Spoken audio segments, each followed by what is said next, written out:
It's a summoned beast scorned by the entire world. But the moment I call it forth, I'm ecstatic, hugging it and kissing it wildly. Watching this, my classmates start mocking me, calling me the world's biggest fool. And even Mr. Wells, who once held high hopes for me, now furiously curses me for wasting all his training.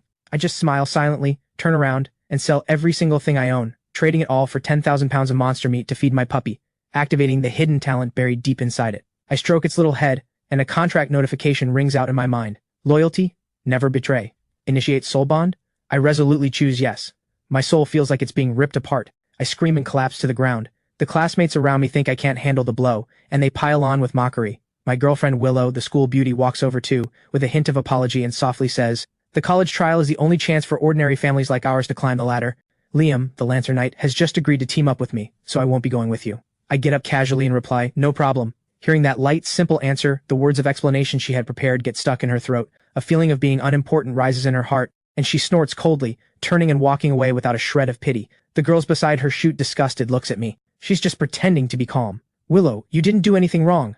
Why are you groveling? That mangy palm-sized puppy of his deserves you." But right now I'm not paying any attention to those two, because once the soul bond completes, I discover that my puppy has awakened a SSS grade talent. Greedy gluttony. It can convert any food it devours into pure energy, ignoring every limit, growing endlessly, smashing past every barrier to evolve. So all that suffering wasn't for nothing. In all of Great Chie, those who have awakened a SSS grade talent can be counted on one hand. Every time another one appears, the nation pays the highest level of attention and assigns full-time protection, because their power is simply too immense. I grab the puppy and pull it close. "From now on, your name is Shadow. You're going to work hard for me." Shadow licks itself, looking absolutely delighted. I toss it a piece of meat, and within moments it devours every last bite. Common quality flesh consumed. Evolution points plus 0.5. As the notification rings out, Shadow's body grows almost imperceptibly larger, and every base stat rises by 1 point. This is just from a single ordinary piece of meat. If it consumes more, how terrifying could it become? At that thought, my heart starts pounding. And what shocks me even more, my own strength has gone up too. So the cheat ability feeds part of the summon's energy back to me. I immediately spend 6 million on 10,000 pounds of mutated beast meat, then summon Shadow with a flick of thought. Seeing the blood-red pile in front of it, Shadow feels an overwhelming hunger surge from deep inside, opens its jaws and tears in, frantically converting every chunk of meat it swallows. With each bite, endless energy floods Shadow's entire body, and its size grows visibly larger by the second. At the same moment, I feel every part of my body strengthening too. Half an hour later, Shadow has shot up past 2 meters, and every one of my stats has risen by 10 points, enough to stand out in any class. Shadow's almost cheat-like growth lets me close the gap with others fast. With that in mind, I don't hesitate any longer. I tap the Evolve button on the system. The instant I confirm, the terrifying talent core deep inside Shadow trembles, and waves of special black evolutionary force erupt. Cells divide, genes recombine, life leaps to a higher tier. Congratulations! Your summoned Shadow has gained the skill Rend. Congratulations! Your summoned Shadow has awakened a new talent.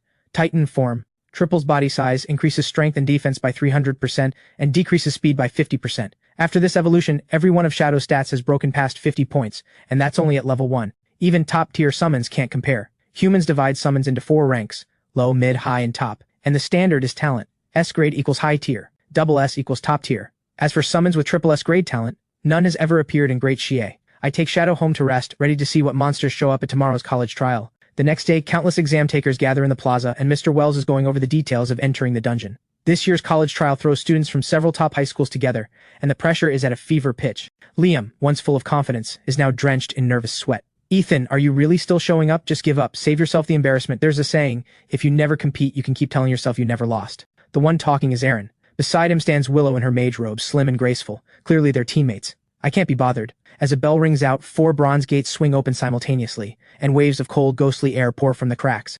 Without hesitation, the students check the dungeon assigned to them. We're done. Cloudhaven 2nd got Bone Burial Forest, one of the highest failure rate dungeons. All dungeons have similar difficulty. What's there to brag about? Of course Third High wouldn't complain. They got the easier one. Hearing this, Mr. Wells quickly turns to the students behind him. Bone Burial Forest has complex terrain and extremely dense underbrush. You absolutely have to watch out for ambushes. Stay alert to everything around you. Then Mr. Wells pulls out something that looks like a watch. This is a recorder made by the engineers, and it transmits your scores from inside the dungeon back to us. Another bell rings, marking the official start of the college trial. A girl in white armor with long ice blue hair, her face strikingly beautiful, is the first to enter the dungeon. That's Crystal from Third High. She's going in solo. The more people on a team, the more the score reduction. Anyone with real skill goes solo. Crowds of younger students sitting around the plaza buzz with excitement. With a flick of intent, I connect to the dungeon and white light envelops me alone. I'm going solo too. Once every student is inside, a level 20 middle-aged man waves his hand and 4 water screens flicker to life. Just then, a flash of white light. A Cloudhaven second student has voluntarily quit the dungeon. The Cloudhaven second teachers exchange a glance and all lower their heads, silent. Feeling the mocking stares, Principal Mason's face darkens, and he stares at the water screen without a word. Then on the slowly shifting surface, a lone young man appears, scanning the dense forest around him. Principal Mason looks shocked and immediately speaks up. Did Cloudhaven second produce a student this talented in yesterday's class Awakening? Hearing this, Mr. Wells doesn't know how to respond. He knows perfectly well I'm just an ordinary summoner. Meanwhile, inside the dungeon, after a brief dizzy spell, I quickly regain focus and scan my surroundings. Suddenly something thuds down. Without a moment's hesitation, I close my left hand, and a meter-long magic staff materializes in my palm. A barrel-thick dark green worm leaps down from above, its head splitting wide open to reveal rows of horrifying fangs. I grip the staff, and a flash of white light shoots from its tip, piercing straight through the worm's body. Sliced clean in two, it crashes to the ground like a kite with a snapped string. You have killed a venom tooth worm. 5 experience gained. At the same moment, the device on my wrist flashes, score plus 15. Outside, everyone is stunned. Isn't he a summoner? But that reflex and speed, only someone with high agility could pull that off. Mr. Wells looks just as bewildered. He had seen me do well in combat practice before, but never anything close to this. After killing the worm, I head deeper into the forest. Just then, with eerie shrieks rising in the air, short, ugly creatures with greenish skin appear. I recognize them instantly. Goblins. The textbooks describe them as vicious, breeding obsessively, and turning on their own kind when food runs out. I count roughly 50 or 60. With that many swarming me at once, I'd basically be done. So I summon Shadow in my mind. White light flashes, and a long, haunting wolf howl echoes across the forest. Shadow's cold vertical pupils lock onto the rushing goblins, fangs bared. Its limbs explode with force, and it shoots forward like a cannonball. The lead goblin's skull shatters instantly, the body flying backward with momentum to spare. The goblins on both sides scream and swing their weapons down with all their strength, the jagged bone weapons slamming into Shadow's back and snapping in half with a sharp crack. Shadow swipes a paw at a goblin's head, and the skull bursts apart. Shadow drops all defense and slaughters through them like they aren't even there. Even the dim-witted goblins feel pure instinctive terror. They stop attacking and scatter in panicked flight. Once you come, none of you leave. I direct Shadow toward the fleeing ones and charge the nearest goblin myself. Watching the savage display, the outside crowd erupts. Cloudhaven second has a senior this insane? Forget the summon. How is he this strong himself? He must be cheating. In the Cloudhaven second viewing area, the freshman and sophomore students are bursting with excitement. Just over 10 minutes ago, when people saw I had run into goblins, almost everyone assumed I was about to be eliminated. And now I'm carving through a goblin horde with a single beast at my side. Watching this, Principal Mason lights up with joy. To reach this level this fast, at minimum, that's a B-grade talent, and a growth type at that. The potential rivals a high-tier summon. Is Cloudhaven second finally producing a genius who can carry the school? He turns quickly. What's Ethan's score right now? According to the recorder, he's at 560, ranking first in Cloudhaven second. But Crystal from third high is even more terrifying, 830, far ahead of everyone else. Hearing this, Principal Mason and the other teachers all draw sharp breaths. Less than 20 minutes into the dungeon, and that score is already in the running for provincial top score. Inside the dungeon, balls of light rise from each goblin corpse and flow into me. My level climbs to 2, spirit up by 5 points. That's the weakness of an ordinary class. Even if I keep leveling, the gap only widens later, eventually becoming an unbridgeable chasm. But I can close it through the energy Shadow feeds back to me. My score has already cleared the qualifying line, making academy admission a done deal. But my goal goes far beyond this. Right now, Shadow is crunching down on goblin corpses. Shadow, let's move. The hunt is just beginning. Goblins are pack creatures. Since a war party showed up here, there must be more nearby. 10 minutes pass and we don't run into a single monster, which only confirms my suspicion. They call this a dungeon, but it's more like a unique pocket world. Everything inside doesn't respawn automatically. It follows natural laws, just like the real world. Suddenly, several bone spears come flying through the air, and goblins pour in from every direction, screeching and charging with their weapons raised. Not a trace of fear shows on my face. My staff shifts into sword form, and I behead a goblin in an instant. Focused as if I've reached enlightenment, I tear through these fragile creatures. Every dodge, every blade swing strikes precisely, claiming a life. In this moment, I dance like a butterfly on the wind, with wings forged into the scythe of death. The fight is so elegant it borders on art, and the spectators outside roar with thrill. From top to bottom at Cloudhaven second, both teachers and students light up with delight. His combat technique is incredible. He must have put serious work into this. And his swordsmanship is even better. Every cut slices through the throat with pinpoint accuracy, not a millimeter off. By now, they aren't watching anyone else. Every single eye is locked on me, never looking away. Mr. Wells's lip twitches. In 3 years of high school, he had never once seen me pick up a sword in combat practice. The kid hit it way too well. Bad news, those are level 6 berserker goblins, and there are 13 left. Ethan's in trouble. Wait, there are fire goblins and frost goblins too. Going solo to raid a goblin nest is way too risky. Every teacher's heart tightens with worry. Once these new goblins appear, the rest of the goblins find their backbone and stop attacking blindly. As the fire goblins start chanting, fist-sized fireballs form and rocket toward me in unison. I dodge one fireball after another, while the other goblin sees the chance to lunge at me. I tilt my head to dodge an oncoming bone spear, then snap my hand around the goblin's throat and hurl it into the path of an incoming fireball. Brilliant flames erupt, swallowing the goblin's body in an instant. I keep playing the role of human cannon, launching goblins like artillery shells at the fire goblins. Oh my god, you can do that? Every student watching outside is stunned, and Mr. Wells stares blankly. He's pretty sure he never taught that move. By now, I've sent the fire goblins spinning in confusion. If they cast, they hit their own kind. If they don't, they die. After dragging them in circles, Shadow reaches the rear and picks them off one by one. Out of more than 100 goblins, only a lonely few remain, and they have no choice but to run. This time, I don't finish them off. I just stroll along behind them, planning to destroy their lair directly. I follow the surviving goblins into a cave, and several skinny green bodies suddenly drop from the walls above. My grip tightens, and the sword in my hand cuts decisively in one direction. Goblin heads and bodies hit the ground separately, and the remaining two get caught in Shadow's night-seeing jaws. A crunch, and Shadow gulps them down with relish. Then countless flickers of firelight appear at the bend of the passage. My expression shifts and I retreat fast. Hideous shapes swarm across the cave walls. Face grim, I shout, "Shadow!" Shadow's body explodes in size at terrifying speed. Titan form. It charges forward, knocking goblins out of the air. The surrounding goblins are scattered like rag dolls, and one massive paw strike crushes them into bloody pulp. Right then, an earth-shaking savage roar rings out. A monstrous beast emerges, neck thick with coarse fur, muscles swollen, a body as tall as a small building, glaring furiously at Shadow. My face hardens. It's the boss. The troll takes a step and charges, the whole cave shaking with each footfall. Shadow shows no fear and rushes straight in. Black light wraps around its claws, striking the troll first and leaving 4 deep gashes. Feeling the pain, the troll erupts with even greater rage. Its meter-wide hands grab Shadow's head and slam it down hard. Shadow's limbs buckle, blood seeping from the corner of its mouth, and it lets out a pained howl. Seeing Shadow pinned, I immediately cast my class skill, Empower, boosting all base stats by 20%. Threads of white light wrap around Shadow, and it instantly flips the troll onto the ground, ripping off a chunk of flesh in a single bite. The troll's eyes flash blood red, and it activates its bloodlust skill. The two tangle in a brawl that grows wilder by the second. I keep Empower active while casting Restore, and the noise carries hundreds of meters. Who's the maniac fighting a boss? A 3-person team comes running, planning to help and grab some credit. But when they arrive, they freeze, because no team is fighting the boss, just me alone. Right then, with the sword in my hand, I deliver the killing blow, and the troll's health bar drops to 0. None of the students nearby dares to interfere. Liam and Willow are among them, both staring forward in shock. He turned into this in a single day? Then another 4-person team walks up. It's Ryan from the honors class. Didn't expect our school had a beast like you. Your summon's badly hurt, want us to heal it? We've got a holy mage with serious healing. The moment he finishes, Ryan gets kicked by the cute girl behind him. We're good, thanks. On their way out, they happen to spot the score on my wrist. 5-3-20. Damn! Right then, Willow walks up, her cheeks flushed. The moment she gets close, Shadow's blood-red pupils lock onto her coldly. Willow feels like she's plunged into a frozen pit, her legs going weak. I don't even turn to look at her, afraid I'll fall back into her sweet snare. I head back into the cave, letting Shadow keep eating to grow stronger. Once Shadow finishes off every monster, an energy cocoon wraps around it. This evolution clearly outclasses the last Beast King stage. I just wonder what kind of combat power it'll have when it emerges. Before long, a pair of sharp claws tears the cocoon open. Shadow's fur has turned deep blue, noble and cold. It gains new skills, Intimidate and Flame, and even its talent has risen a tier. A total transformation across the board. With 1 hour left in the college trial, I ride Shadow to hunt for other monster strongholds. 10 minutes later, Shadow and I reach another boss territory, the level 15 Twisted Tree King. Watching me head toward it, Principal Mason outside frowns deeply. He knows the Twisted Tree King's health and attack are more than double the troll's, and I'm only level 4. To pull off a power gap like that is 1 in a million across the entire country. Inside the dungeon, the moment I step into the muddy ground, trees with blood-red eyes split open massive mouths along their trunks, and they uproot themselves, branches stabbing at me. I show no fear, charging forward and drawing the blade from my staff in one motion.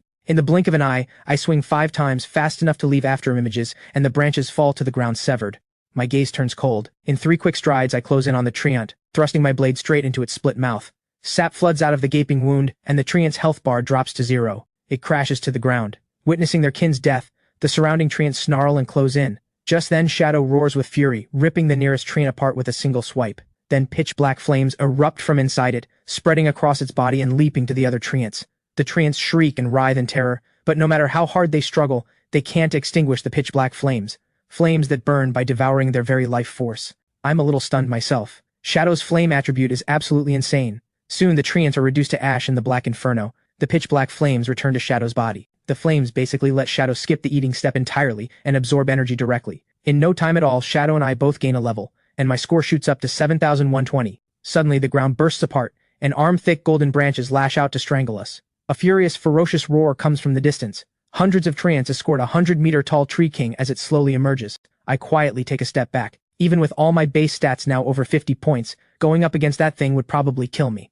I know my own limits. Shadow, go take them out. Strong enemies always get handed off to the summon. Shadow's eyes flash with savage light, pitch-black flames igniting across its body, and it charges in its strongest form straight at the twisted tree king in the center. The pitch-black flames devour everything in their path, treants screaming in agony. I seize the moment to move in and harvest, watching them die one by one. The twisted tree king lets out a long bellow, and countless golden branches shoot at Shadow. Shadow ignores defense entirely and charges madly at the tree king's main body. Shadow's razor-sharp claws glow with black light, and it slashes down ferociously, ripping bark off the tree king. The tree king's face contorts with rage, and every branch stabs at Shadow from every angle, but Shadow relies on its raw body defense, trading wound for wound. The pitch-black flames slowly creep upward, and the twisted tree king's eyes fill with terror. It can feel its life being eaten away bit by bit. The twisted tree king is afraid, and tries desperately to flee, but Shadow lets out a roar, and the pitch-black flames coil around it like chains, binding it in place. Shadow's attacks grow even more violent.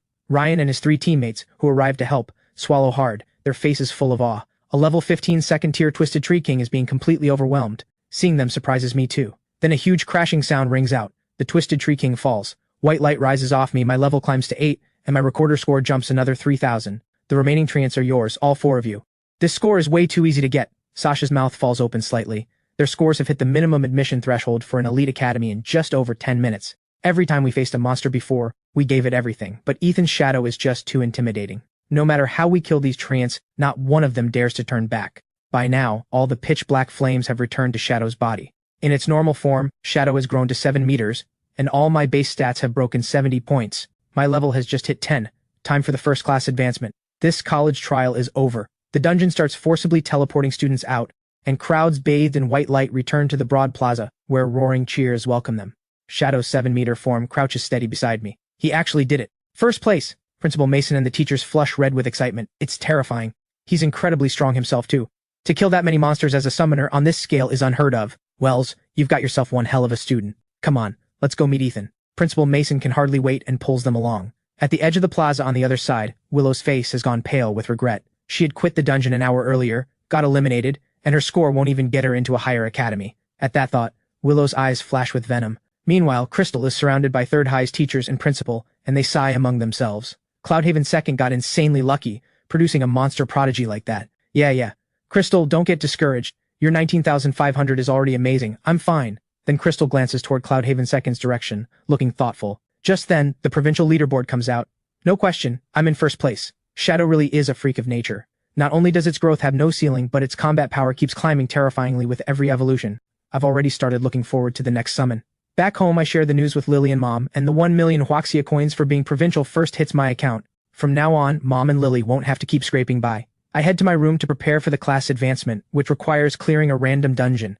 I look at the panel and don't hesitate. I tap confirm. I vanish from the room. System notification, coordinates 0 to 8, 6 to 9-4.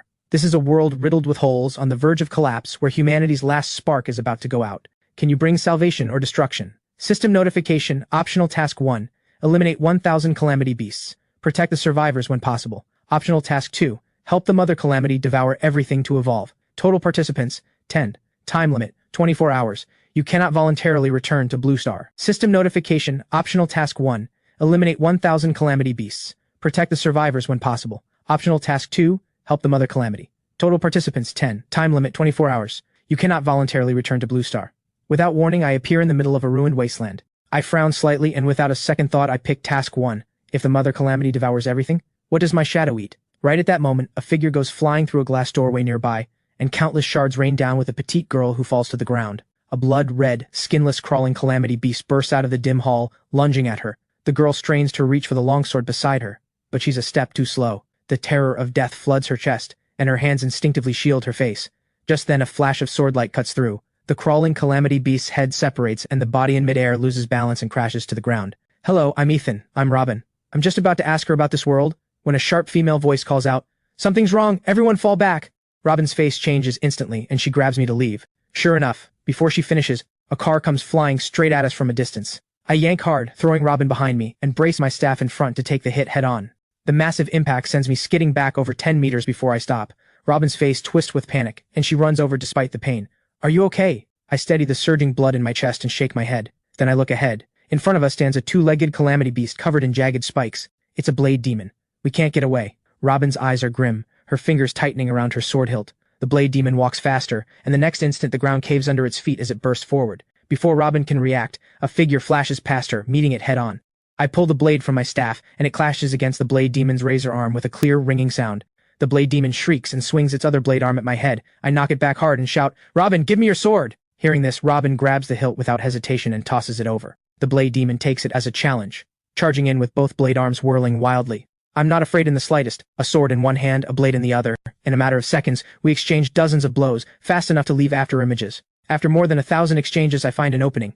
I tilt my head slightly to dodge a fatal strike, then sweep the longsword in my left hand upward. The razor edge slices clean through the blade demon's arm, and before it can react, my blade stabs straight at its heart, piercing through the tough hide and out the other side. Robin rubs her still aching arm and walks over. "You're not from here, are you?" I don't quite know how to answer, and just smile faintly. "We can leave now. It's the karmic miasma." The karmic miasma has lasted an entire month. More and more people couldn't endure the torment. They went mad and turned into monsters that only know how to kill. Now the miasma has changed again. Even buildings, mountains, and rivers are mutating. Humanity has no idea how to survive anymore. After hearing this, I have a rough understanding of this world. Just then, a dozen people appear at the bend of the road, all looking panicked. "Robin, what are you still doing here? Run now!" the tall woman in front shouts. As she finishes, the ground starts trembling. A massive wave is surging toward us. Crimson karmic miasma gathers in the sky, and roars erupt from every direction. Calamity beasts emerge on the high rises around us, bloodthirsty eyes fixed on everyone. The crimson forms a wall in that moment, surrounding everyone, closing in. All their legs slow down, despair welling up from the bottom of their hearts. Everyone swallows hard. "Robin, stay close to me," Luna says, glancing at me, assuming I'm from another survivor group. I don't pay it any mind, walking straight forward. "Wait, what are you doing? We're surrounded. This isn't the time to play hero." No. They're the ones I've surrounded. Killing this many calamity beasts will send my rating shooting up.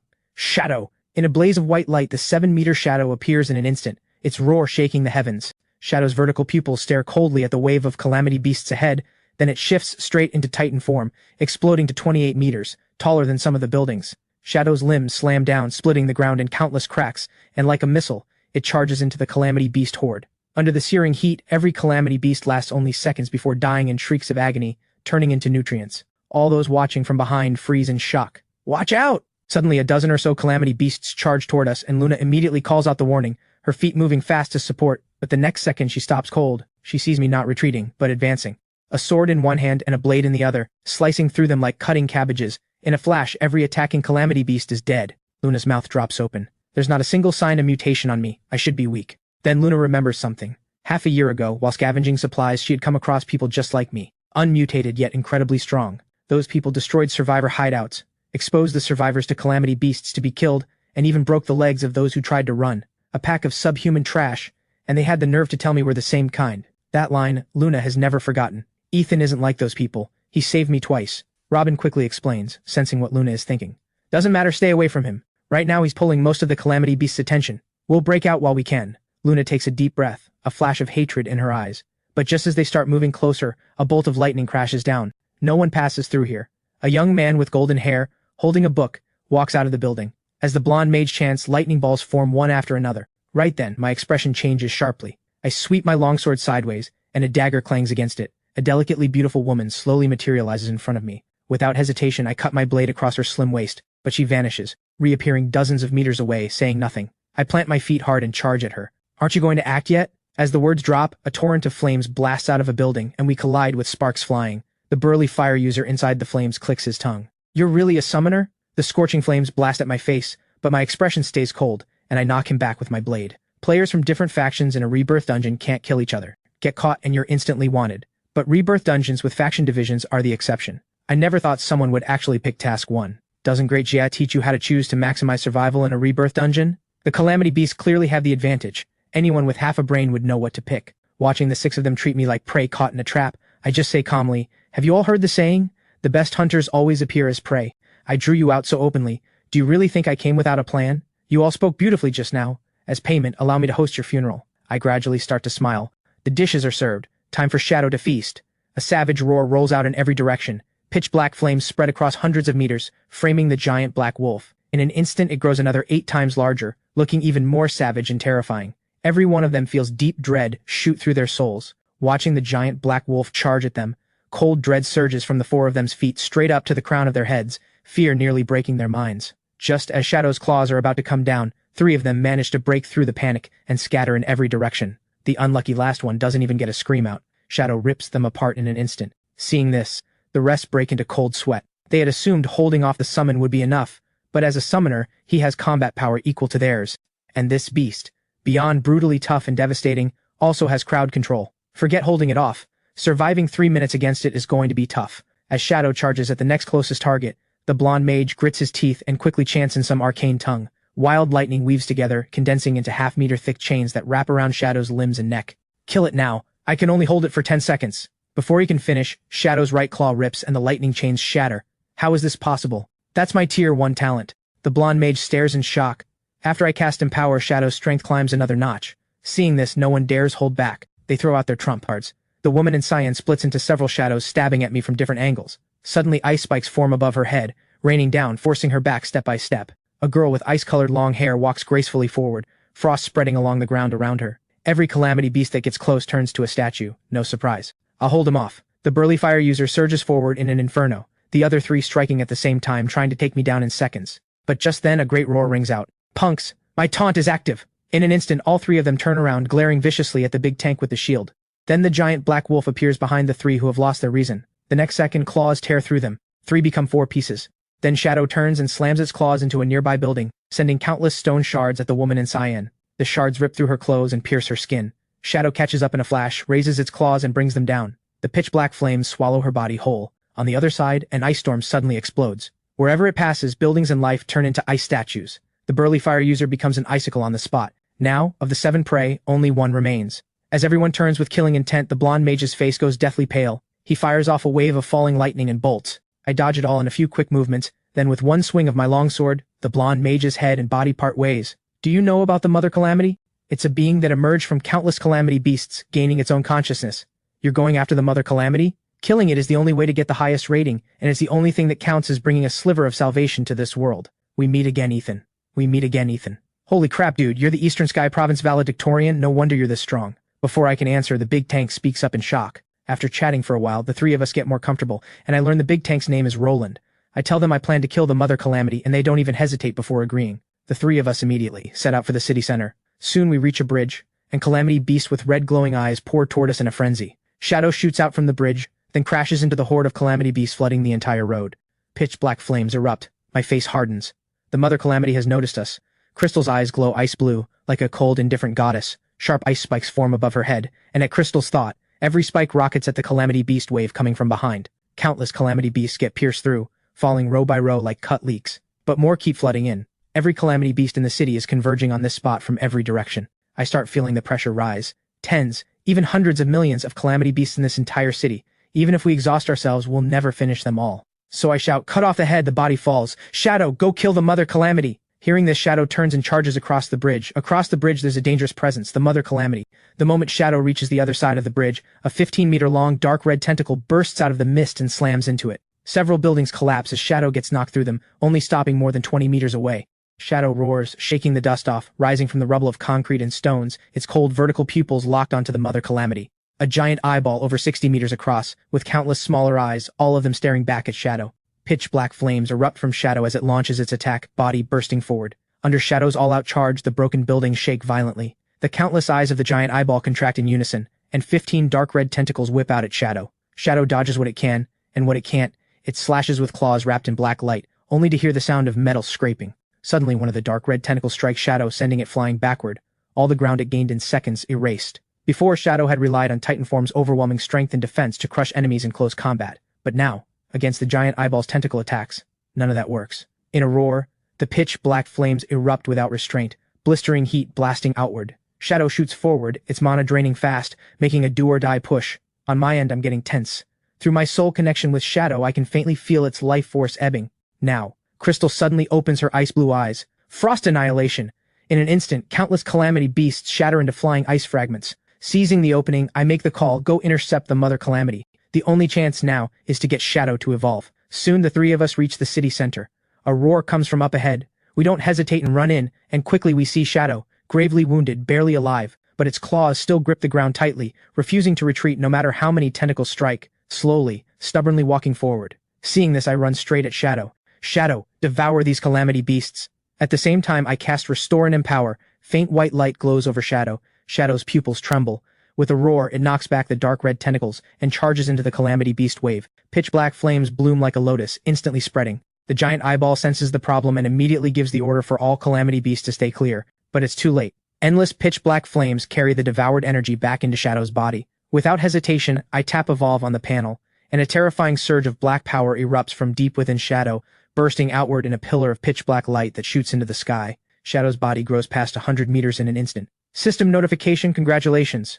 Your summon Shadow has gained the skill Swift. System notification, congratulations. Your summon Shadow has gained a new talent, Adamant Body. All stats increased by 60 points. I let out a breath. Another total upgrade. Shadow's vertical pupils lock onto the giant eyeball, its body completely transformed, its rigid wolf fur giving off a faint golden glow, looking divine and dominating. Reborn anew, its rigid wolf fur giving off a faint golden glow, looking divine and dominating. The giant eyeball's eyes shudder violently.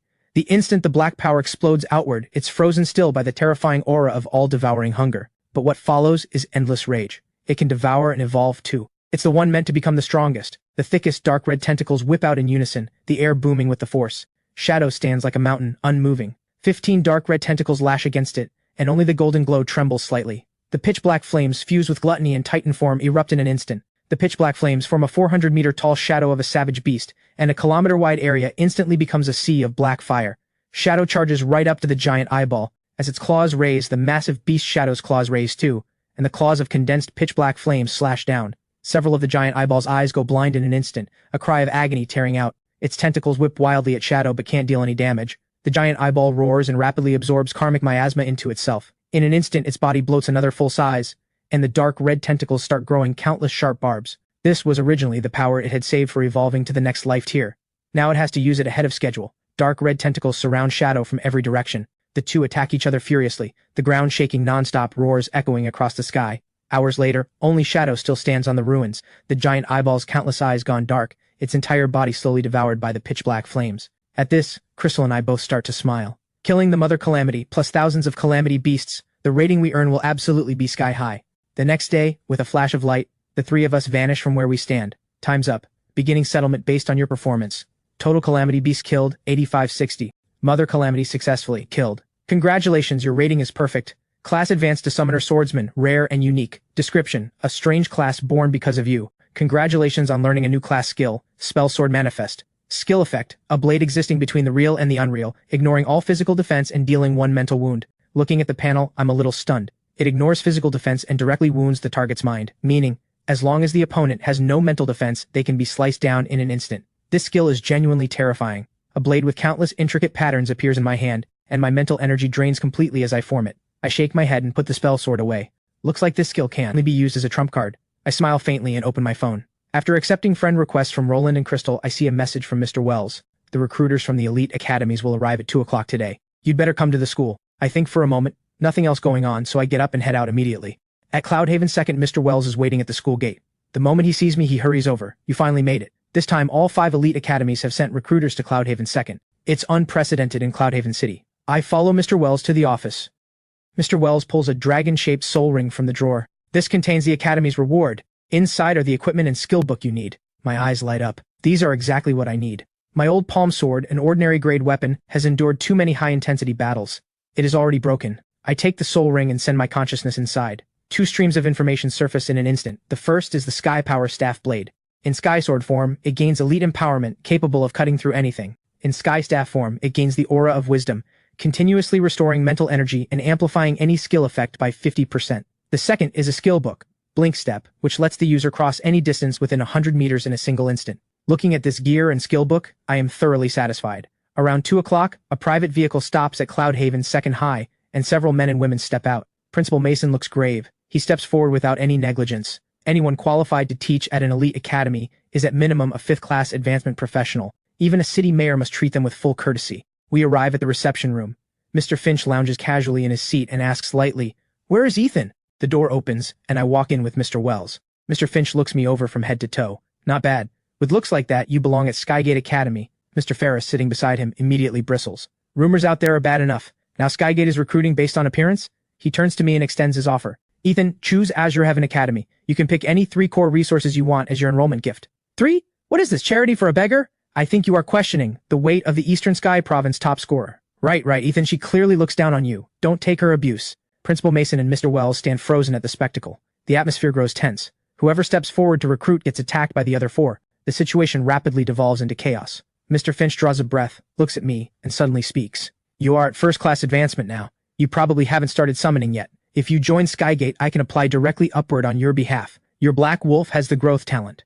Ask for any resource you want, including my daughter's hand in marriage. The other four fall silent. Even with their breadth of experience, the offer feels excessive. There are at least 10 students this year who scored higher than 20,000 points. If they spend too many resources on Ethan now, they will struggle to compete for the others later. The four who think it is not worthwhile quietly give up. Everything else is fine, but skip the daughter.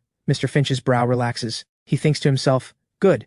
If you prefer someone more mature, I am also available. I want to say that is not what I meant, but the words die on my lips. In the end, I choose Skygate Academy. Not because Mr. Finch is particularly handsome, but because what he is offering is simply too much. The opening day arrives soon enough. Skygate Academy in Mid-Sky City, the capital of Ninefold Province, is where the highest-scoring students from across the nation gather. I pick a dorm room at random. Inside, every facility and daily necessity is already prepared. At that moment, the customized device suddenly chimes, and a message appears. Your summoning materials have been approved. If you need any other resources, just ask. I will apply for the maximum allocation possible. After sending the message, Mr. Finch leans back into his soft chair. Beside him, Miss Quinn looks puzzled. Our resources were enough to recruit 4 provincial top scorers. What you are giving him far exceeds Ethan's actual value. Forgive my bluntness, he does not match what we are offering. Mr. Finch only smiles at her. The freshman tournament is tomorrow. The truth will reveal itself. I lay the summoning materials on the floor and extend a hand into empty space. As the summoning art activates, the room fills with white light. After a few minutes, what appears before me is a silver-toned creature about 60 centimeters wide, fluttering 2 pairs of wings,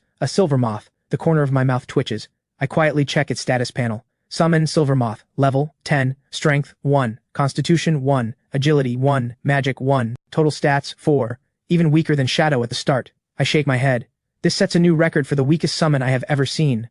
But it does not matter. I will give you a long road of potential. The silver moth flutters slowly toward me. I extend a finger to catch it. System notification. Inspection complete. Loyalty 100%. Will never betray. Initiate soul bond. I confirm. Instantly, the searing pain of soul-tearing surges from deep within. System notification. Congratulations, your summon has awakened the SSS grade unique talent, myriad form, capable of taking any shape, gaining different abilities. At that moment, the silver moth dissolves into silver light and reforms into a copy of me. In a blank, dazed voice it says, Master. After some initial exploration, I finally grasp the power of myriad form. I open the box. Inside are pieces of battle armor. I point at the silver moth, sending my thoughts. The silver moth nods gently.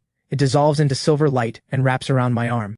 Instantly, the silver battle armor appears, slowly covering my entire body. I feel no discomfort or weight, as if the armor has always been part of me. I am thoroughly satisfied. Myriad form also has the ability to fuse with metals to increase hardness. Without question, like greedy gluttony, it is a monstrous talent that can grow stronger indefinitely. I decide to start refining the silver moth right away. I message Mr. Finch, requesting metals with special properties. Within half an hour, the items arrive. They are all rare metals with distinct properties, every one a precious resource. Back in my room, I begin the fusion. The armor on my body quickly becomes incredibly hard. Even a second-class advancement professional would struggle to break through. The armor now weighs 5 tons, but it has no effect on me. If it lands on an enemy, however, it would be like a mountain crashing down.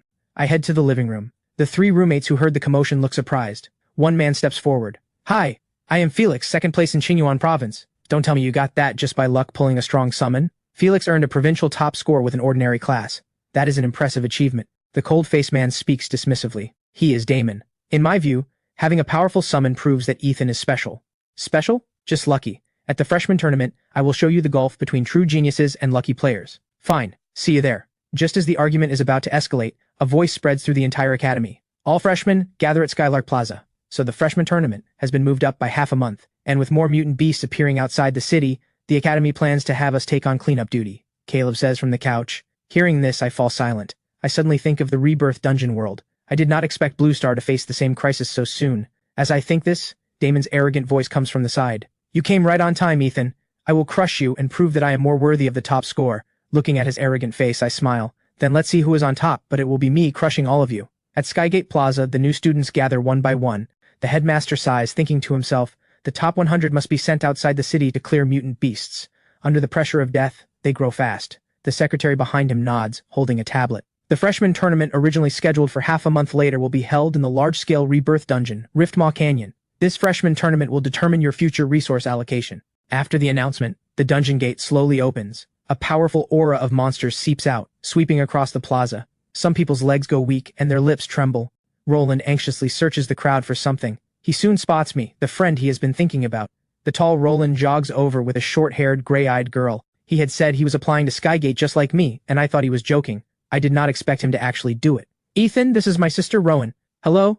I respond awkwardly. Rowan hides timidly behind her brother, her voice barely audible. I sigh helplessly and send them a party invite. Seeing me team up with others and burden myself, the cold-faced Damon frowns slightly. "Tush," he scoffs coldly.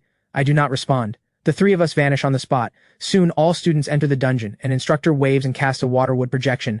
Riftmaw Canyon spans hundreds of kilometers like a massive maze. Just as we enter, roars erupt ahead. A perfect chance to test my current strength. With a flick of thought, the silver moth appears in white light. Within a few steps, the silver battle armor covers my body. My right hand grips the air and the sky power staff blade materializes. I draw the silver saber from my back, stomp the ground, and instantly appear before the monsters tens of meters away. Blink Step, originally a life-saving skill, I now use to close the distance. The sky sword swings out. It slices through the monsters' bodies as smoothly as cutting tofu. Without stopping, I turn into an afterimage. In the blink of an eye, I cut straight through. All the monsters fall before they can even react, their eyes wide with shock. Seeing this, Roland shouts excitedly, "Ethan, you're a beast!" Without doing anything, his experience keeps climbing. This is the joy of riding coattails. Outside the dungeon, the instructors watching are stunned. His speed and damage are almost matching a melee-type hitting class. His base stats are even more abnormal. Even if Ethan were already at second-class advancement, those stats would be impossible. He has only just reached first-class advancement. Could that silver butterfly be no ordinary second summon?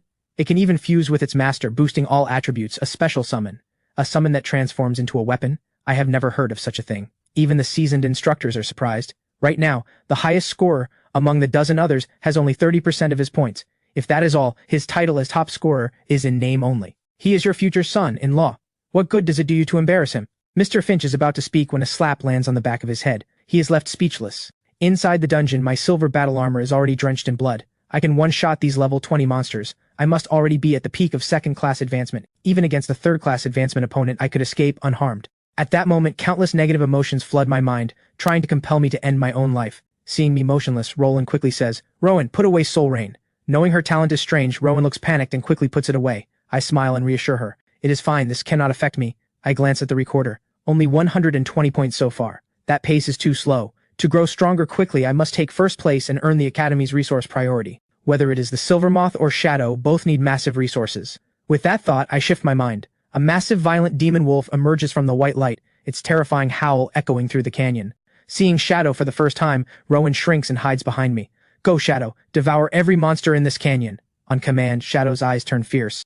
He vanishes on the spot, charging deep into the canyon. Soon the recorder on my wrist beeps non-stop with rising scores. I head down another path to farm points from both sides. In the distance, a young woman swings dark red lightning down upon countless monsters. The moment it strikes, the ground cracks within a 100-meter radius. Dark red lightning erupts and rampages, annihilating every monster. The young woman's face shows lingering hunger. "These trash are not worth fighting." Seeing Scarlet going wild again, Lila looks helpless. Suddenly, a chilling aura, scorching hot, sweeps over them. Before she can react, Scarlet's burning eyes erupt with battle intent. Violent dark red lightning surges instantly, wrapping around her black spear.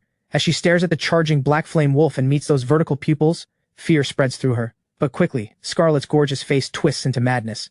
She charges straight at the giant wolf. Watching her sister rush in fearlessly, Lila moves with practiced ease, layering on multiple power buffs and wards. With these enhancements, Scarlet's combat power doubles. Even against a third-class advancement boss, she could fight. When the two sides collide, the immense force kicks up a shockwave that blasts in every direction. Seeing the golden glow appear and the black wolf unharmed, Scarlet's face freezes. Shadow looks coldly down at the human who attacked him for no reason. His claw swings out, and under the terrifying force, 3 layers of protective wards shatter one after another. Scarlet's body is sent flying. Lila's face changes drastically. She presses her palms together, and a sacred figure tens of meters tall slowly appears. "I summon you here, Sixth Saint Guardian Angel." Triple S Talent Angel's grace activates. A golden light shield rises instantly, enveloping both sisters. "Scarlet, fall back."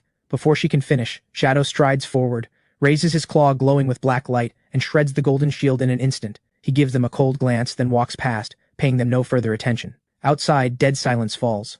All the instructors, including the headmaster, fall speechless. Is this really the strength a summoner who just classed up should have? Terrifying. This strength is beyond second-class advancement entirely. Seeing this otherworldly combat power, a few words rise in everyone's mind, unmatched at his level, a monstrous prodigy of this generation. Watching the smug Mr. Finch, Ms. Quinn is utterly shaken. He really gambled on an impossibility. Could Mr. Finch actually be a genius? Over the next 10 hours, Shadow kills tens of thousands of monsters, including 3 third-tier bosses. Only 1,300 points remain until his next evolution. This is half a day's haul, but progress will get harder. Roland and Rowan, meanwhile, are thrilled. They have never experienced leveling so effortlessly, without any effort at all. I smile and glance at the recorder. My score has hit 30,000. Shadow returns from his sweep, and I cast Restore on him. Soon the dungeon timer expires, white light envelops us, and we are teleported back to Skylark Plaza. Countless awestruck eyes turn toward me. Many students look battered, especially Damon, who pounds the ground in humiliation. With his full power, he was casually swatted into critical injury by a single black wolf. Now I will announce the student rankings. First place, Ethan, 34,500 points. Hearing this, Damon's eyes widen. He immediately looks at the holographic screen. My score sits at the top, far ahead of everyone else, with a cliff-like drop below. Impossible! Damon refuses to believe it, thinking the ranking is broken. He is not the only one. Many find it unbelievable. How are everyone else's scores so low, including the 2 top scorers? Sensing the confusion, the secretary explains. The black wolf you encountered is Ethan's summon. Many of you tried to stop it and were sent into critical condition with a single swipe. Everyone's expression turns to shock. The freshman tournament ends here. Credit rewards will be deposited into your accounts. Dismissed. Back at the suite, when I push the door open, Damon's face shows some discomfort. He hesitates, then takes a deep breath. Something arrived for you earlier. They said it was the second batch of materials. You weren't here, so I moved it to your room. Got it. Thanks. No problem. Back in my room, I open the black crate. There are even more rare metals than in the first batch.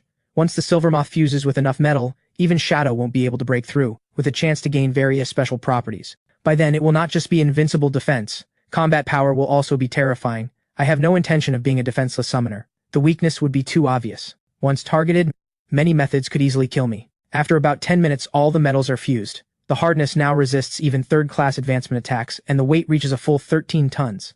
Combined with mutual strength amplification, a single punch could shatter the ground.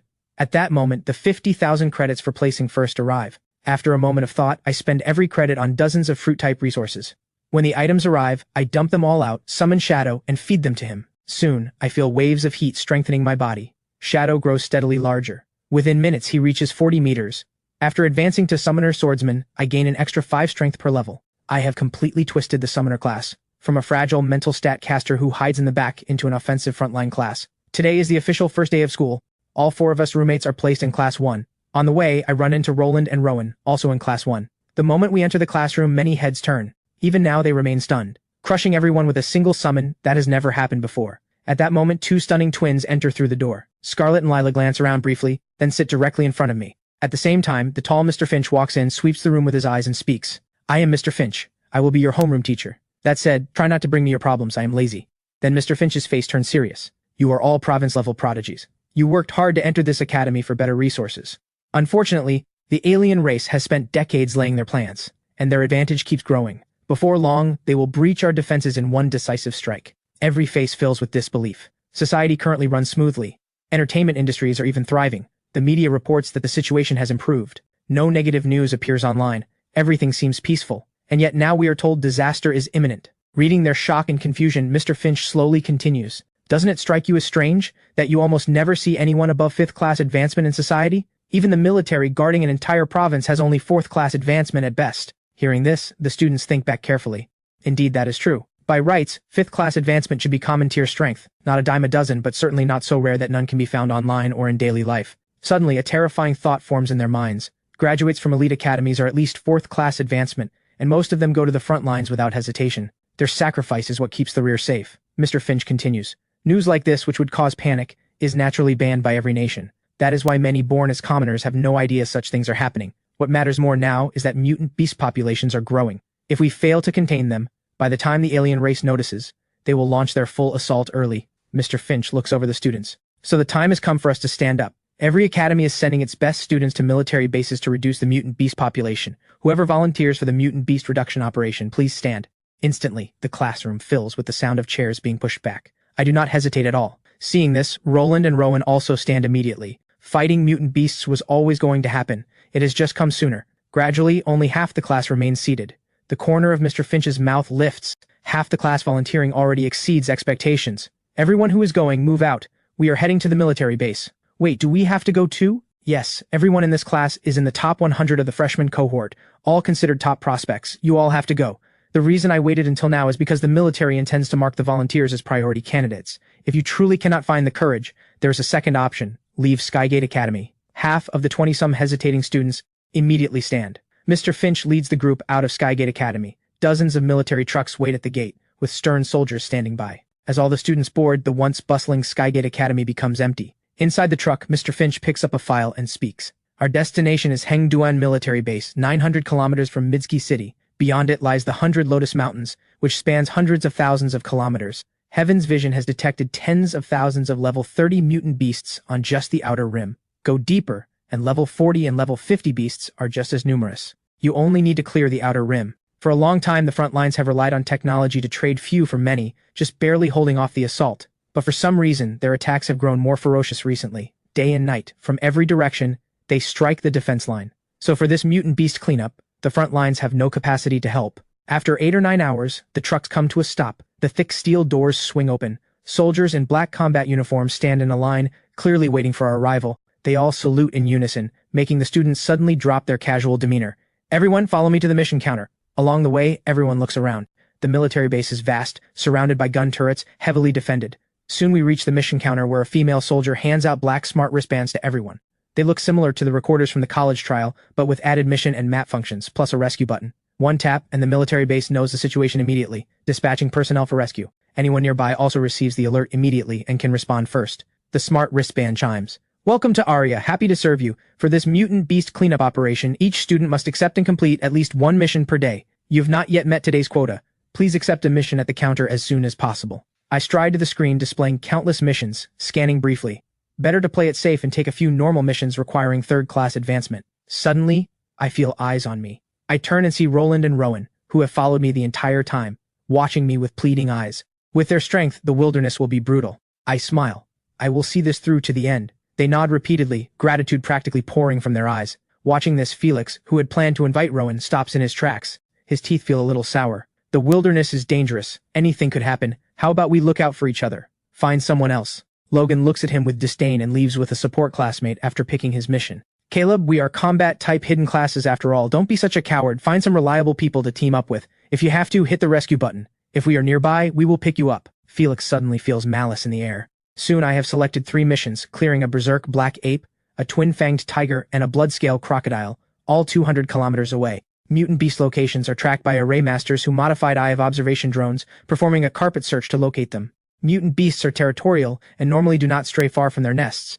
For this cleanup, every base is prepared thoroughly, making it easier and safer for students to hunt mutant beasts, with full consideration for their lives. Anyone heading out can collect 3 high-explosive grenades and a high-powered pistol loaded with 7 armor-piercing rounds. These can wound roughly level 20 mutant beasts. I have 0 confidence in my marksmanship, so I just take 3 high-explosive grenades. My punch is stronger than an armor-piercing round anyway. I turn and lead the 2 of them out. We quickly drive into the 100 Lotus Mountains. I shift the Silver Moth into armor form. The smart wristband speaks. Would you like Arya to turn on the flashlight? Yes. The next second, bright white light illuminates more than 10 meters around us. In the command center, every face is grave. Through a nearby micro-drone, they immediately notice our route is off. Past this point lies the territory of level 30 and above mutant beasts. Why aren't they stopping? Check what missions they accepted. The woman at the console quickly works through the controls and speaks in shock. Slay a level 33, berserk black ape, a level 36 twin-fang tiger, and a level 39 blood-scale crocodile. These all require 3rd-class advancement, and the last is nearly 4th-class advancement difficulty. Are they insane? Commander Yang rubs his brow. This is Skygate Academy's strongest freshman this year. He is only level 16. How does he dare accept missions 2 full advancement tiers above himself? This is a death wish. But geniuses like him, who stood up first knowing the danger, rarely get abandoned. Even if he is reckless, we cannot ignore him. He immediately gives the order. 4 armed helicopters move into the area, ready to launch a rescue at the first sign of danger. Commander Yang lets out a long sigh. Compared to other bases, Hengduan base may end up dragging its feet. Suddenly, the smart wristband chimes. Attention! You have entered the territory of the target berserk black ape. The instant the alert ends, a giant python bursts through the bushes and lunges. Its body is a full 4 meters thick and tens of meters long. It opens its sharp fangs and bites at me, its massive bloody maw nearly swallowing me whole. I spin instantly, grabbing the python's fangs with both hands and pulling hard. With my superhuman strength and 13-ton weight, the python's fangs snap in an instant. Blood sprays out, and the pain makes it pull its head back, but I don't give it a moment to breathe. The ground caves under my feet as I close in instantly. One punch shatters its spine. The python lets out a horrific shriek. Its cold serpent eyes fill with terror. It tries to flee, but I throw my arms around it and slowly drag it back. The python thrashes wildly in panic. The ground trembles continuously, but it makes no difference. My fist slams into its head. Flesh explodes, and the skull caves in and shatters. I grab the python's lower jaw with both hands and tear it apart with brute force. This brutal sight leaves Roland and Rowan trembling. Meanwhile, the command center, watching the entire scene clearly, falls silent. Every gaze is stunned. This is insane. He is only level 16 and he just went head-on with a level 29 giant python. What kind of monster is he? Commander Yang lowers his head and reads the file in his hand again and again. It clearly states his class is Summoner. Suddenly a roar bursts through the screen, filling the room. Every face turns grave. A 50-meter-tall ape, muscles bulging, leaps down from halfway up the mountain. It seems woken by the commotion and charges over in fury. Not good. The berserk black ape, how is it level 34 already? Mutant beasts undergo a transformation every 10 levels, meaning this one could pulp the giant python in a few punches. Commander Yang shakes his head, not optimistic. In all of human civilization, very few can bridge such a combat power gap. His hand grips the radio, ready, the moment things turn bad, to send the 4 armed helicopters in. Before I can claim my spoils, a massive black shadow with a blood-red, monstrous face leaps down from above. The ape's hands clasp into a giant fist and crash down. I do not flinch. I draw the saber from my back and swing, striking directly on the rock-hard fist. A shockwave radiates outward. I am unharmed. The silver moth absorbs all the damage. The ape roars again, its body suddenly swelling several sizes, reaching 70 meters tall. Then, as if swatting a fly, its palm slams down. But I appear above its head in an instant. The saber comes slashing down. Blink step activates. This skill, originally meant to save my life, I now use to close the gap. The terrifying strike flashes like silver light, striking the back of the ape's skull, yet leaving only a half-meter deep wound. Howling in pain, the ape spins its massive body around and slaps wildly with both palms, but I dodge them all. I close in and slash the same spot several times in a row. The ape immediately raises its foot and stomps down hard. The earth shakes, dust kicks up in every direction, but I am already more than 10 meters away. It seems 13 tons of weight and sharpness still cannot seriously wound the ape. This is my limit. With that thought, I stop delaying. A sword between real and unreal materializes in my hand, its blade etched with countless indecipherable white runes, mysterious and profound. My mental energy drains entirely in an instant. My head spins. I slowly raise my hand. The ape's hair stands on end. A shudder runs through its mind, as if something invisible is threatening it. The ape lunges forward, trying to end the fight quickly, but my hand swings down. The spell sword cleaves through its body in an instant, without warning. The massive frame crashes to the ground. A gust of wind sweeps the dust away.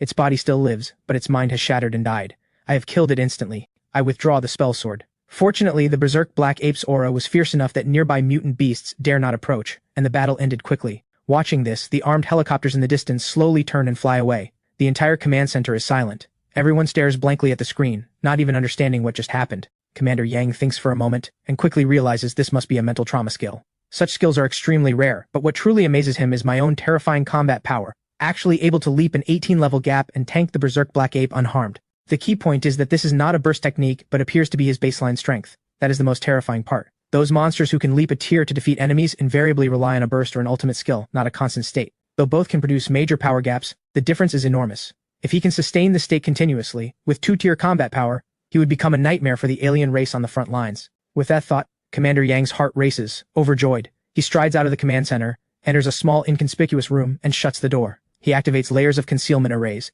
then carefully takes out a communicator. After about half an hour, a voice replies, "I am gravely wounded, probably won't make it." There is silence for a moment. Zane, exactly how strong is Shuo Qianchu? At the same level, even the two of us together would have our heads pinned to the ground. Commander Yang's voice is heavy. The voice on the other end responds immediately. "That is incredible. I doubt all of humanity can keep him alive. Wait for the alien race to assassinate him. He could crush me single-handed, but against you, Zane, hard to say. Fine. I will discuss this with the other thrones." Meanwhile, Roland looks at the ape's massive corpse, his face flushed with excitement. He didn't even need Shadow, a mutant beast 3 tiers above him. Ethan is unbelievable. I just smile. With a flick of thought, I summon Shadow, 40 meters tall, and have him devour the 2 corpses. The evolution points climb by 0.2, still far from the 1,200 needed. After a moment's thought, I toss every life crystal I had harvested from earlier kills into the pitch-black flame. On average, each life crystal provides at least 1 drop. My eyes brighten. So this is the fast track for evolution points. I lead the 2 of them deeper. Half an hour later, a 30-meter tiger with long, sharp fangs lunges out. Before it can attack, Shadow's vertical pupils flash. Under the Intimidate, the tiger freezes in place. The ground explodes, and Shadow appears before the tiger in an instant. A claw whips out, and under the terrifying force, the tiger is sent flying. Under the recoil, the tiger crashes through several towering trees. 4 hideous gashes open across its face, blood pouring out. Before it can recover from the agony, Shadow is already standing in front of it. In barely 10 seconds, the tiger is completely consumed by the pitch-black flame. The brutal sight unnerves even the command center. Those vertical pupils, even through a screen, send chills down their spines, as if death waits in the next instant. Commander Yang gives a wry smile, struck by the feeling that the new generation is surpassing the old. The three of us and the beast push through the mountains. An hour later, we are deep within level 30+ mutant beast territory. With Shadow's intimidate aura, not a single mutant beast dares approach. A blood-red scaled 100-meter-long crocodile suddenly opens its blood-red vertical pupils. A terrifying, savage aura erupts, warning the intruders. Shadow bares his fangs immediately. A terrifying, violent aura erupts from his body, a presence even more dreadful than the crocodile's. The next second, his size surges. He reaches nearly 300 meters. Feeling itself overpowered, the crocodile charges in fury, each step making the ground tremble. Pitch-black flame erupts across Shadow's body, his claws glowing with black light. At the same time, golden radiance rises from his skin and fur, signaling unshakable defense. The crocodile opens its colossal jaws, rows of teeth razor-sharp, but biting against the golden light. The jaws cannot close. Shadow simply watches coldly, then raises a claw and slams it down. Countless blood-red scales tear away in an instant, flesh torn to a bloody mess. The crocodile roars savagely and swings its heavy tail, bloodlight spinning along it, the force terrifying. A fierce gale lashes toward Shadow. 4 long, deep furrows are carved into the ground. Shadow uses all his strength to barely stop himself. The crocodile follows up, lunging forward, biting onto Shadow, dragging him into the lake behind them. A massive splash erupts. Beneath the water, the two giant beasts brawl wildly, turning the lake murky. The pitch-black flame around Shadow does not flicker at all. Instead, the surrounding water grows hotter and hotter. Even with the environmental advantage, the crocodile is overpowered. Even with its blood-light power talent spinning at full force, it cannot deal a single bit of damage. After just a few minutes, the lake's water level drops by nearly half. Suddenly, the surface erupts. A black giant wolf bursts out of the water. At nearly 300 meters, his presence is overwhelming. Combined with the savage aura coiling around him, even the strong tremble. Though Shadow won't attack them, Roland and Rowan cannot suppress their fear. Even the command center watching through screens feels the same. As for the crocodile, not a scrap remains. Arya speaks from the wristband. All missions complete. You may return to the base counter to submit them. By the time the three of us return to Hengduan base, it is 1 a.m. I head straight to the counter and hand the missions to a female soldier. You really completed them? Yes. 200 contribution points total.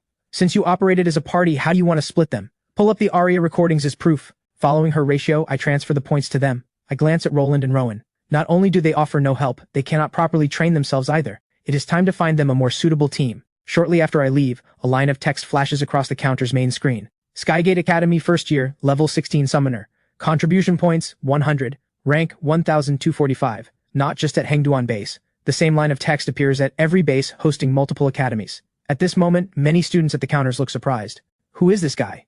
Getting 100 contribution points in one go. He must have cleared at least 2 third-class advancement missions. I am a first year too, and my points are still single digits. Same here. I only dare take first-class advancement missions. These mutant beasts are too fierce. Even with my level advantage, I get pushed around. Level 16 and 100 contribution points. How did he do it? Most second and third years only have a few dozen points.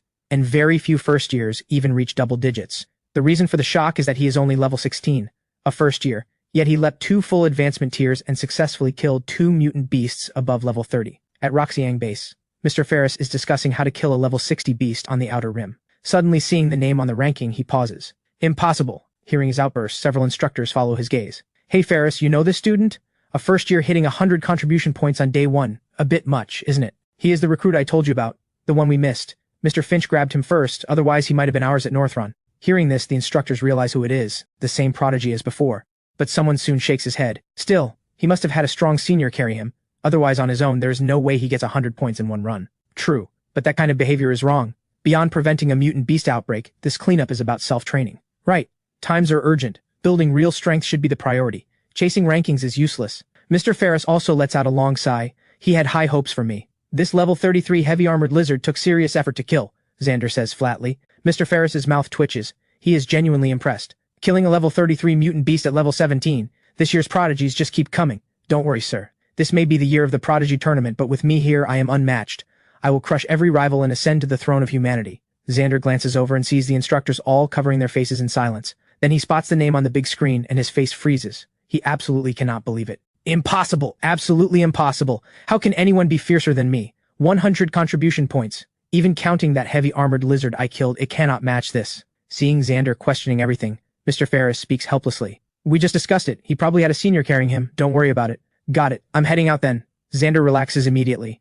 The thrill of completing his second-class advancement mission sends him hurrying to bid farewell, then he resolutely walks toward the mountains already shrouded in darkness. Meanwhile, I return to the dorm, grab barbecue with my roommates, and assign Roland and Rowan to one of their teams. I take 2 hard difficulty missions requiring 4th class advancement. The moment I enter the mountains, the female officer calls out to Commander Yang. He just accepted a 4th class advancement, level 10, hard difficulty mission. Hearing this, Commander Yang sucks in a sharp breath. 2 tiers wasn't enough, this kid wants to leap 3. 4th class advancement corresponds to the level 40 watershed.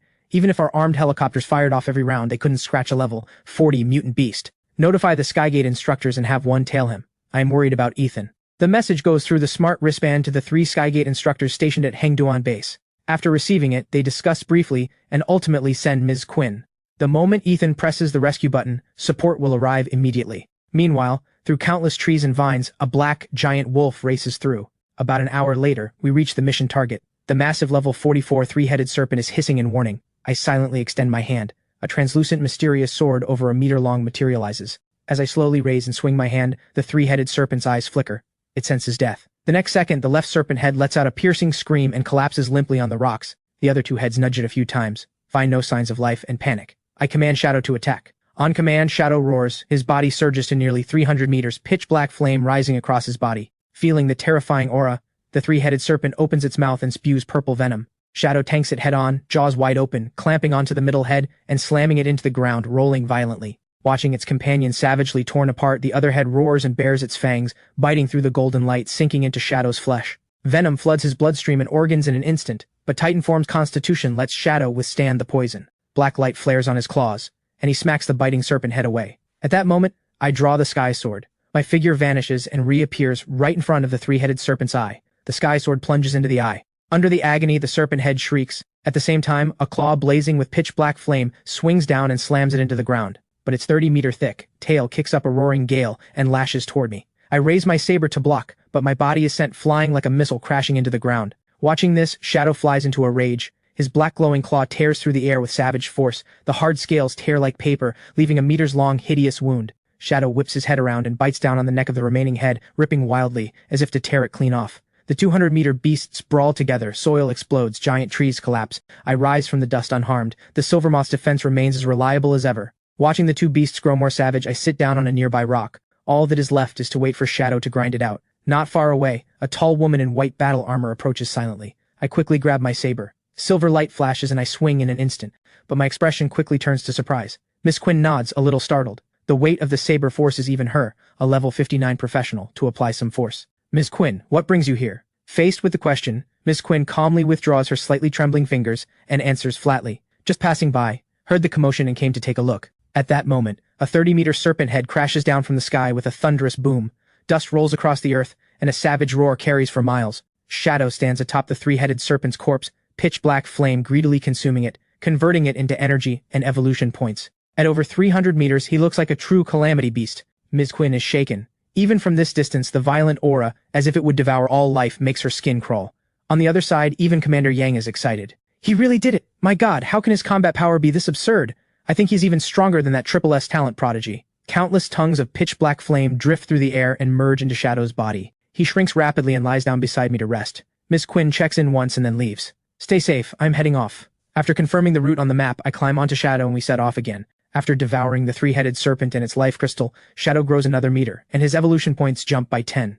At this pace, perhaps in just 4 or 5 days, Shadow will evolve again. With this evolution, his life tier will reach the high realm. His talents will all advance to A grade, and his combat power will undoubtedly grow even more terrifying. At that moment, a massive commotion erupts in the distance. Roaring and bellowing, a bull charges forth. Its body is covered in thick, hard, dark yellow scales, its 2 horns over 30 meters long, the ground cracking under its hooves. It is the second mission target, the level 45 antlered bull. I do not hesitate. I cast Empower immediately. Shadow roars. His body surges, pitch-black flame ignites, and golden light flares simultaneously. In an instant, full combat power activates. At that moment, the antlered bull's horns slam in. Shadow raises his forelimbs, blocking with both paws. Under the terrifying impact, Shadow is shoved backward, smashing through long stone pillars. The 2 giant beasts charge thousands of meters in the blink of an eye. The drone scrambles to keep up. In the command center, Commander Yang immediately gives the order to warn students along the path to clear out. Ethan's summon won't hold back when fighting. The female officer acts at once. Shadow's claws extend, glowing with black light. He surges with force, flipping the antlered bull over. Its massive body slams into the ground, dust rolling everywhere. A team of 2 men and 3 women who had sprinted hundreds of meters away turned back at the sight, stunned. This is why Command told us to leave. Good thing we ran, caught in that we'd be dead. Wait, one is level 45 but the other is only level 16. Hold on, are you telling me that thing is level 16? The 5 exchange disbelieving looks. The female instructor stationed nearby senses the disturbance and prepares to head over, but Ms. Quinn appears silently, blocking her path. Don't bother, that's a summon belonging to a first year of mine from Skygate. Hearing this, the female instructor freezes, her gaze stunned. First year? You're not joking, are you? Seeing her reaction, the corner of Ms. Quinn's mouth lifts almost imperceptibly. She says flatly, he is exceptional this year. The female instructor stares blankly. Exceptional? That is a prodigy, a first year with 4th class advancement combat power. I have never even heard of such a thing. Is this the top tier of Great Sia? Is he your student? Ms. Quinn's expression stiffens. She coughs. Sort of. He and Mr. Finch have been friends since childhood. His student is mine. Perfectly reasonable. Hearing this, the female instructor's eyes turn envious. Half an hour later, Shadow finally finishes devouring the antlered bull. His savage gaze sweeps the area, and finding no master, he immediately turns and races back. Soon, he spots me being chased by a 50-meter toad. He flies into a rage, charging in instantly. One terrifying claw strike one-shots the level 36 mutant beast. Seeing this, I let out a sigh of relief. I cast Restore and Rest. Half an hour later, the two of us set off again, hunting level 40-plus mutant beasts. After completing both missions, I choose not to return to the counter and submit them. The round trip would take too long. The few contribution points I lose. The priority right now is evolving Shadow as fast as possible, getting myself to level 20, and entering the Rebirth Dungeon. Ever since I learned humanity's situation is dire, an inexplicable urgency has gripped me. Late at night, roars echo across the mountains. Shadow is wrapped in a terrifying aura. 2 level 42 mutant beasts at his feet. The pitch-black flame consumes their corpses, converting them and merging the energy into Shadow's body. I am panting heavily. My mental energy completely drained. I cannot even sustain Restore. My mind is utterly weakened, stamina near 0, my body numb and aching. I just used my body to block another mutant beast for Shadow for several minutes. Nearly wiped out. But the haul was worth it. Over the entire day, I killed 15 level 40-plus mutant beasts. Shadow's baseline size has grown to 58 meters. All his stats have risen by a full 58, and his stamina has broken 300. If we faced an antlered bull now, we could finish it in just over 10 minutes. As for the 2 level 42 beasts beside us, they got steamrolled. Evolution points rose by 195, only 1,020 more until full evolution. When I return to Hengduan base, everyone breathes a sigh of relief. The female officer swallows hard and cannot help exclaiming, terrifying. 15 level 40-plus mutant beasts in one day, converted to contribution points that would be over 2,000. Hearing this, everyone looks awestruck. The highest contribution points at Hengduan base right now is only 700 or so. And that is also a Skygate student. Jensen, 4th year, the Eastern Domain top scorer from 3 years ago. What about other bases? The female officer's fingers fly across the controls. She quickly answers. At Roxiang base, where Northron and several other academies are stationed, the highest student score is 1,000. Next is South Cloud Academy at 890, and Azure Heaven Academy in the west at 850. This mutant beast cleanup operation involves over 100 academies, spread across more than 10 military bases. They are starting with the largest mountain ranges holding the highest concentration of mutant beasts, then sweeping the surrounding regions in sequence. The operation will last several months or longer, until mutant beast populations no longer threaten the cities. How did the gap get this wide? Seeing not only the top student score but the overall cleanup progress at Roxiang base far ahead, Commander Yang frowns. The female officer explains. Northron Academy ranks first every year in evaluations, so most applicants prefer to enroll there. This year is also the Prodigy Tournament, with prodigies emerging in droves. You can imagine how fierce the competition is. Every individual is giving their all, refusing to fall behind. But this is a good thing. The faster they clear, the more capacity they will have later to help the bases lagging behind. Aside from our 5 bases run by elite academies, the other 13 bases,